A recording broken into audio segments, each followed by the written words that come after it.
With Shannon Sharpe moving on from Skip Bayless, the 71-year-old shock jock has his eyes set on a man he despises, Charles Barkley, and it reeks of desperation. Started thinking about my next debate partner on Undisputed, and this is what occurred to me. Charles Barkley would be my dream debate partner on Undisputed.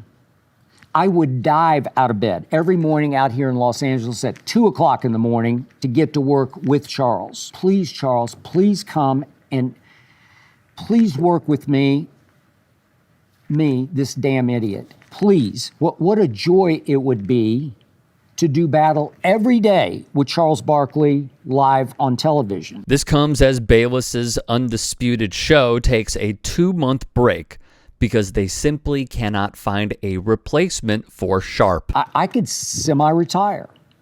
I could mail it in. I could, dare I say, actually have a life and forget about prepping so furiously hard night after night after night for every day's Undisputed. All I'd have to do is let Charles go first and listen to him make a fool of himself. I wouldn't even have to try. So please, please, please, Charles, come be this damn idiot's debate partner. Please let me annihilate you on a daily basis, 10 times per show. Let me make barbecue chicken out of you. You, Charles, would be a one-man Washington Generals. You'd be a solo Shaqtin' the Fool on a daily basis.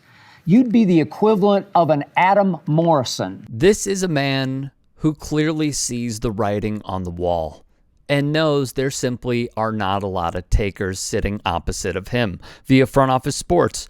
There are some successors. Keyshawn Johnson is one. Max Kellerman is another. Personalities on the network locally, LaShawn McCoy, Nick Wright, Emmanuel Acho, Joy Taylor, but not many on-air talents want to take the hot seat opposite the domineering Bayless, wrote FOS. To make matters worse, he has the final say on everything internally, which is not surprising. As we learned from Doug Gottlieb, he is a control freak. And it's not just Gottlieb, it's also Ryan Russillo and many others who have spoken out against Bayless recently. More. In his heart, the 71-year-old godfather of embrace debate doesn't want to work with anybody except Stephen A. Smith. The result has been gridlock on Sharpe's replacement, said sources. Here's the problem with that. We heard in an interview Stephen A. gave with Pardon My Take that he does not want to go back to Skip Bayless. He has his sights set on different avenues for his career. As we laid out, he opened up his own production company. As we also laid out, he has given many interviews saying he wants to get into acting. He wants to potentially run for office. He is launching a podcast, No Mercy, which is already there. He launched it. And on top of this, he clearly wants to do late night television. So Skip Bayless is not in the cards per, the horse's mouth, per se. Shannon's exit moved way faster than expected, so they had no choice but to go on hiatus. Skip has never done anything like this during all his years at FS1 or ESPN.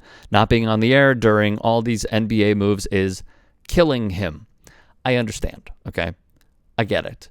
He is going into uncharted territory. However, it is indicative of his reputation.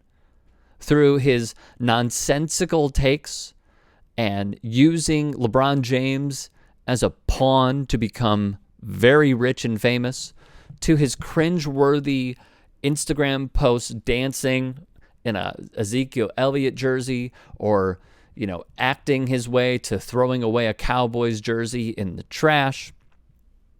We're just tired of it. That's all this is. It happens. The sports fan evolves. We used to flock to ESPN to see one highlight from a game.